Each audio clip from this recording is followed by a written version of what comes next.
Ginamos po ng Visayas. Pinisatan ko lang na sibuyas, sili, at saka kalamansi. Papasamahan ko lang po ng saging na saba. Pang merienda natin noon. Pero ngayong medyo nagkakaedad, mahirap man tanggapin, yung mga gantong pagkain, sapat na.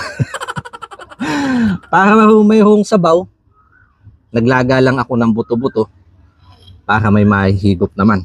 Napakabuti niyo po, Ama, sa panibagong araw at panibagong pagpapalang pinagkaloob niyo po sa amin. Basbasan po ito in Jesus' name. Amen.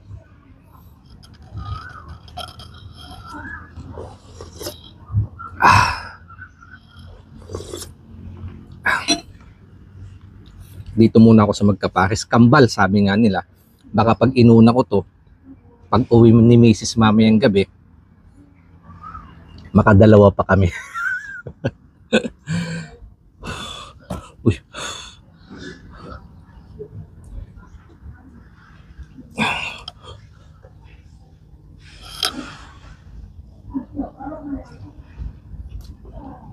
Sarap.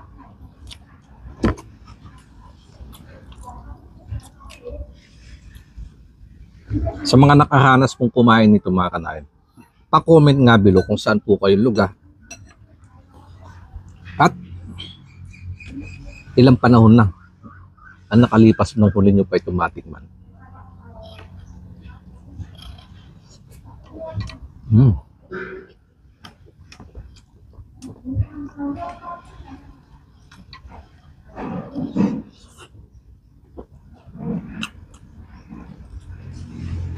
Sa mga nakakasubaybay nga po ng upload ko, ito yung tanim ko sa harap ng bahay.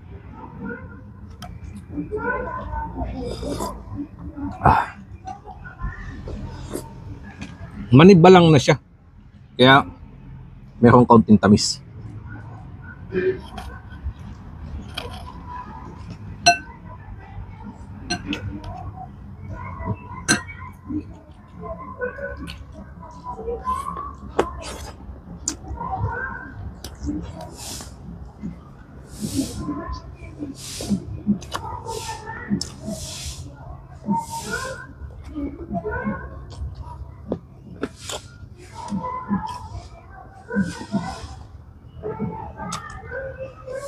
Paham?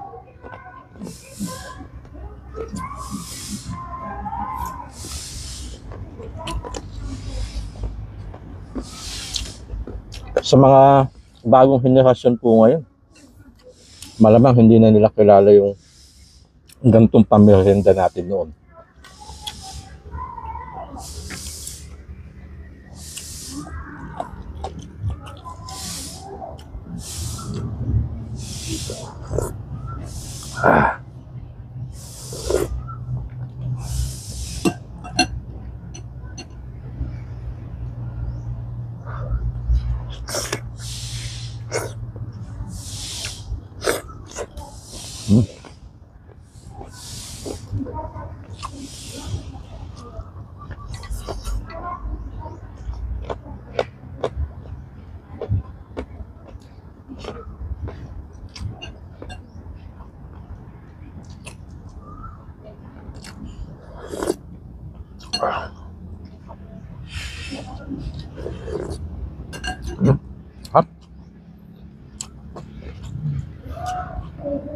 Ang dami ko nilaga, kaya ito na yung magiging pagkain ko ngayong araw. Tanghalian po ngayon, mamayang hapunan, ito na din namin kakainin. Hindi na ako magsasayang ng kanin.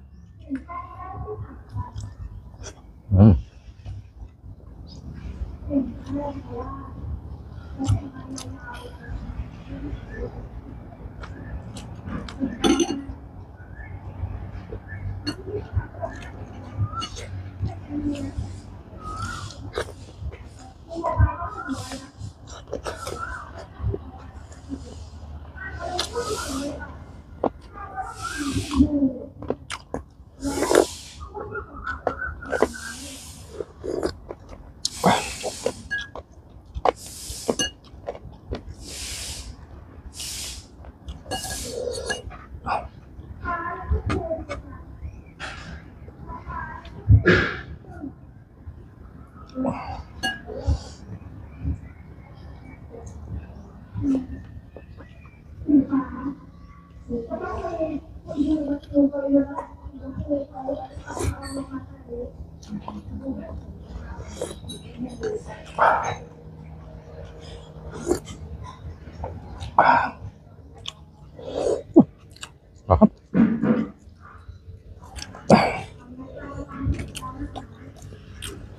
Tanghang yung sausawan, kaya labas din ng pawis.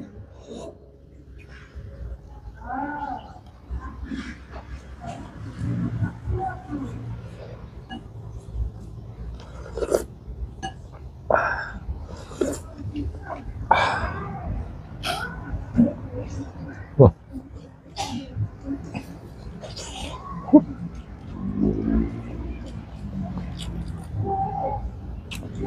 Mainit pa yung loob na kanto ah.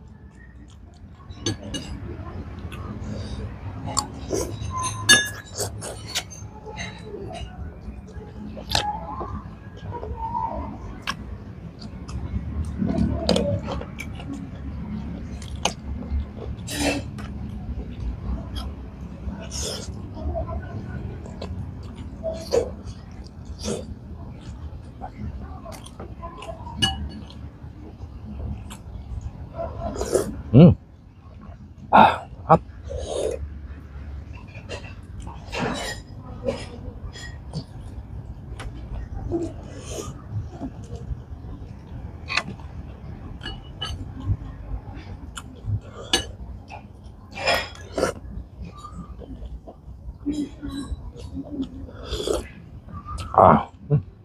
Ayos. Solve na naman po ang pananghalian. Sa saging na saba, ginamos at nilaga, naibigay ko na ang kailangan ng katawan. Cheers po mga kanayon.